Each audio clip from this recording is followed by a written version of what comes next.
O julgamento do jogador Daniel Alves na Espanha. Ele é acusado de estupro em uma boate na cidade de Barcelona em dezembro de 2022. O veredito deve sair em alguns dias e o atleta aguarda pelo resultado na prisão. Para falar um pouquinho sobre esse assunto, que tomou conta da nossa semana, a gente vai conversar agora com a doutora Celeste Leite dos Santos, que é presidente do Instituto Provítima. Doutora Celeste, seja muito bem-vinda. Prazer falar contigo novamente aqui na Jovem Pan. A gente percebeu ao longo do julgamento algumas mudanças de versão por parte do jogador Daniel Alves. Como é que você avalia essas versões que foram apresentadas pela defesa do jogador e também pela acusação, aquela que defende a vítima? Boa tarde. Boa tarde, é um prazer estar aqui novamente na Jovem Pan News. O julgamento ele tem causado bastante interesse da população e da área jurídica também em geral, pelo seu ineditismo de nós podermos acompanhar passo a passo, desde a fase de investigação, o ocorrido. A vítima, ela, desde o primeiro momento em que ela foi ouvida, ou seja, diretamente já para o segurança da boate, ela disse que foi estuprada, mas que não iriam acreditar nela. Já na polícia, ela narrou em detalhes tudo o que ocorreu. Por outro lado, Daniel teve uma postura de primeiro negar o ocorrido, dizendo que nem conhecia a vítima. Depois, já perante a juíza na fase de investigação, ele disse que tinham tido uma relação consensual, que foi ela que foi para cima dele, e a juíza advertiu que isso não seria possível, já que não teria como, nessa posição, ela ter visto uma tatuagem, e aí ele mudou novamente a versão, dizendo que foi consensual. Agora, nessa fase de julgamento, da instrução, ele colocou que houve sexo e que esse foi consentido, que ele estaria muito embriagado, até citando em detalhes a quantidade de bebida alcoólica ingerida. O que nós temos? Bom, pelas provas dos autos, nós temos que a vítima, desde o início, ela narrou a mesma história. E foram adotadas medidas especiais de proteção à vítima por conta do Estatuto da Vítima. A alegação, por exemplo, de nulidade em relação à perícia, ela cai por terra quando o perito comparece perante a audiência judicial e pode ser contraditado pela defesa. Isso também vem ao encontro do Estatuto da Vítima, que prevê que a vítima tem que ser ouvida da forma que cause menos dano, ou seja, da forma menos traumática. E mesmo assim, a vítima já desenvolveu o transtorno de estresse pós-traumático, comprovado por lado pericial, reafirmado em juízo pelo perito. Tem o laudo das impressões datiloscópicas que comprovam a versão da vítima e, de fato, ainda tem todas as testemunhas, as primas que falaram que também foram abusadas pelo julgador. Então, o que nós podemos extrair dessa até agora é que nós temos, de um lado, a presunção de inocência do Daniel Alves, mas na Espanha tem o diferencial que nós temos a presunção da vitimização. Então, não há esse direito à defesa, ele não é absoluto, ele não é ilimitado. Então, com isso, até a imprensa espanhola divulgou que a versão que o Daniel apresentou em juízo, segundo a imprensa espanhola, foi extremamente fraca e que aguarda a sua condenação. E doutora, qual que é a estimativa em termos de pena, em termos de tempo de cumprimento de pena e como que isso funcionaria por lá? E também há algum tipo de possibilidade de haver influência com a lei brasileira, por ele ser brasileiro, mas ter cometido o crime lá? Exemplo do que acompanhamos já com outros casos também de jogadores que estavam no exterior e que acabaram cometendo crimes sexuais. Como que isso funciona?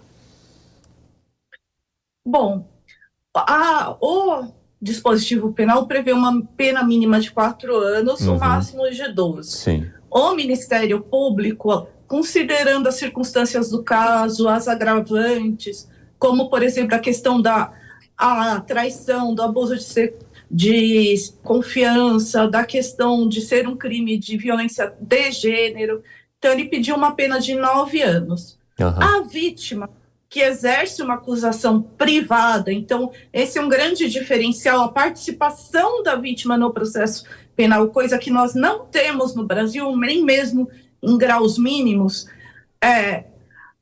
Ela pede 12 anos. Já a defesa do jogador pede que ele seja isento de pena por conta da embriaguez, o que será muito difícil, já que, embora crível a versão da embriaguez, ele disse que sabia o que estava fazendo. Então, se sabia o que estava fazendo, entendia o caráter ilícito do fato. Pode ser que tenha uma atenuante por conta que aí já não a exclusão de pena, uma diminuição, uma atenuante por conta dessa questão da embriaguez. Porém, nós temos que fazer um cálculo, que primeiro o juiz vai verificar todas as atenuantes que existem e todas as agravantes que existem.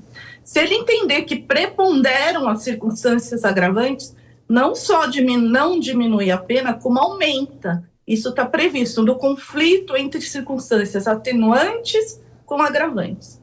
Agora, se o juiz, a juíza, no caso, entender, não, prevalece a questão da atenuante, então ela pode diminuir da metade até 2/3 a pena. Então, esse é um cálculo bem específico, judicial, são regras que nós estudamos durante muitos anos na Faculdade de Direito e é semelhante ao sistema brasileiro, só que no Brasil nós temos 3 fases e lá eles têm 2 fases para aplicar a pena.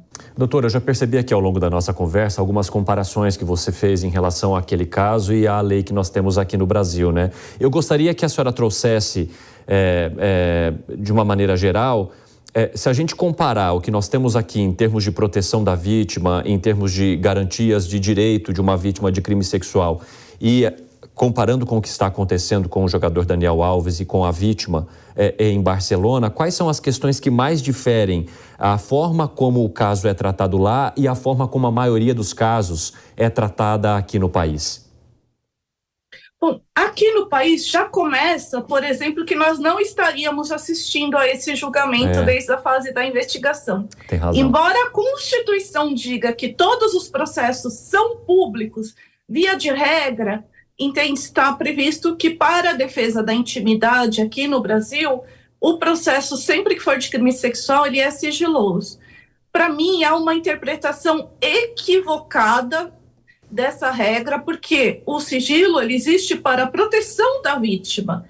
Ela que sofreu um dano, ela que teve toda a sua vida alterada, e isso vai impactar profundamente a sua vida na esfera familiar, social, até laboral.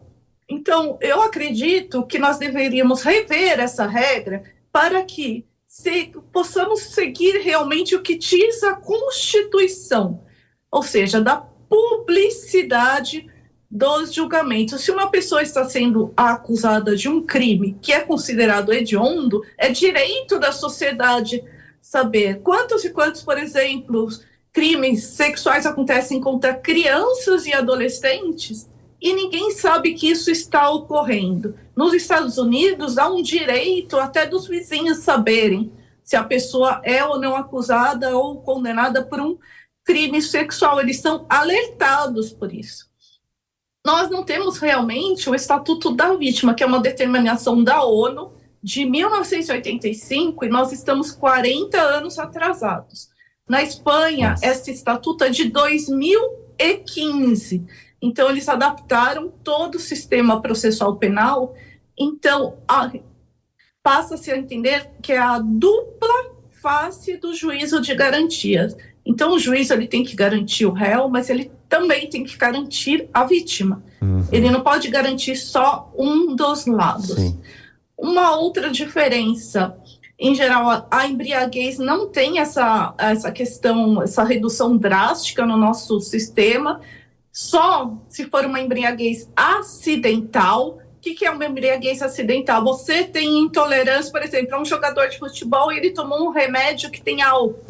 Então, e aí seguindo a linha da alta performance dele, aquilo o afeta e ele acaba cometendo crime.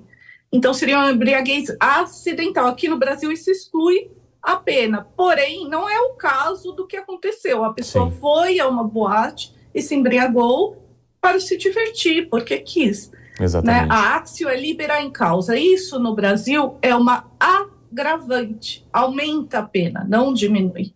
Essa é uma outra diferença. Interessante. O Código Penal espanhol, a princípio, eu tinha concluído que seria possível a expulsão do Daniel Alves no momento da sentença, porque o Código Penal espanhol ele diz que aquele que comete um crime, a pena dele pode ser substituída pela pena de expulsão. Aquele que, sendo estrangeiro, ou se o crime causou grande dano à ordem pública, teve uma grande comoção social, teria que cumprir 2/3 da pena e depois ser expulso.